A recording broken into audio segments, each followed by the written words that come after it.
रंगांच्या माध्यमातून गुंजला आशाताईंचा स्वर. स्नेहालयातील ती रांगोळी ठरली चर्चेचा विषय. भारतीय संगीत क्षेत्राचा मानबिंदू आणि कोट्यवधी रसिकांच्या गळ्यातील ताईत असलेल्या सुप्रसिद्ध पार्श्वगायिका आशा भोसले यांचे नुकतेच निधन झाले.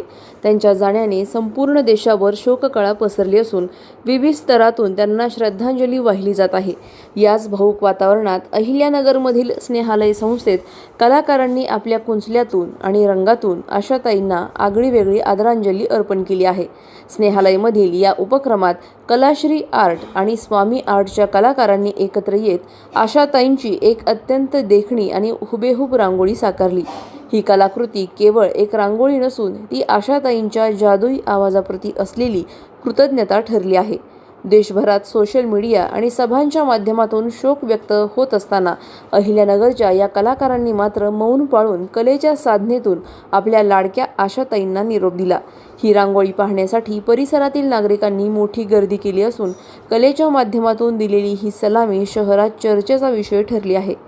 आशाताई जरी आज आपल्यात नसल्या तरी त्यांच्या गाण्यांप्रमाणेच अशा कलाकृतीतून त्या सदैव रसिकांच्या स्मरणात राहतील अशी भावना यावेळी व्यक्त करण्यात आली. रोहित संतोष किरवे, मी सातारचा कलाकार आहे. आशाताईंना मी रांगोळीतून मानवंदना म्हणजे श्रद्धांजली दिलेली आहे. ही रांगोळी काढायला साकारायला मला सुमारे 4 तासांचा कालावधी गेलेला आहे.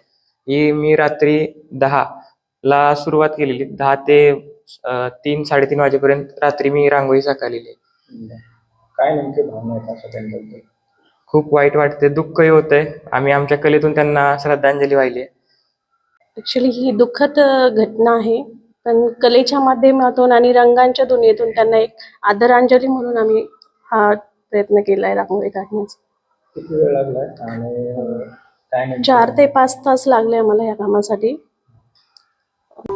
अशाच बातम्यांचा आढावा घेण्यासाठी आजच आपल्या YouTube चॅनलला सबस्क्राईब करा.